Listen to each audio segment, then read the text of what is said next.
Hai, assalamualaikum. Hari ini ada barang sampai. Lalu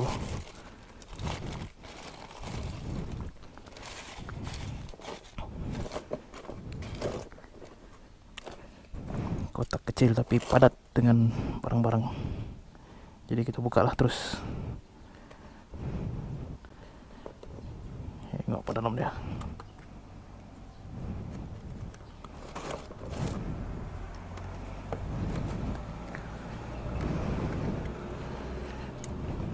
Benda pertama adalah oil filter biji. Yang ini original daripada Benelli. Oil filter ni semua boleh masuk, dari TNT 300 sampailah TNT TNT 1130. So 899 pun masuk, TNT 600 pun masuk. Ini brake pad belakang untuk TNT 300 kawan punya. Tu kita ada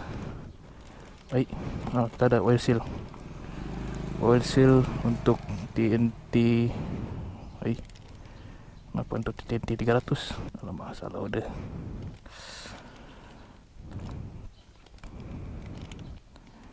TNT 300 punya fork oil seal sepasang lah.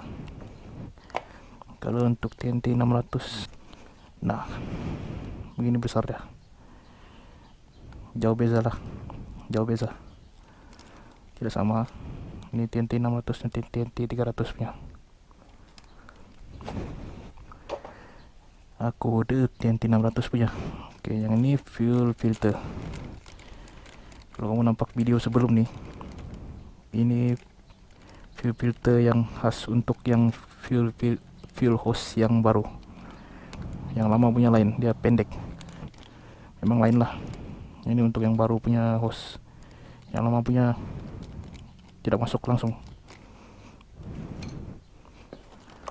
Oke, yang last kita ada coil plug. Coil plug ni 3 biji ini kawan punya. Ini untuk TNT 600. Ya, TNT 600 punya coil plug. Dia sepatutnya 4 biji untuk satu motor lah. Kawan punya tu motor dia rosak 3 biji, jadi tukar 3 biji ya lah. Kita ambil buka satu contoh lah. Oke, ini coil plug yang baru. Atas material ini dia sama juga. Tidak tahu juga lah kalau ada yang version yang baru. Coil plug ni kalau rosak kan, dia selalunya crack di area sinilah. Dia selalu crack di area ni. Kalau crack, current leaking, itu yang motor tu semput-semput. Kadang-kadang dia tidak crack tapi dia terus rosak di dalam, tidak tahu kenapa. Jadi penyelesaian dia ganti baru. Tuh, ini yang baru.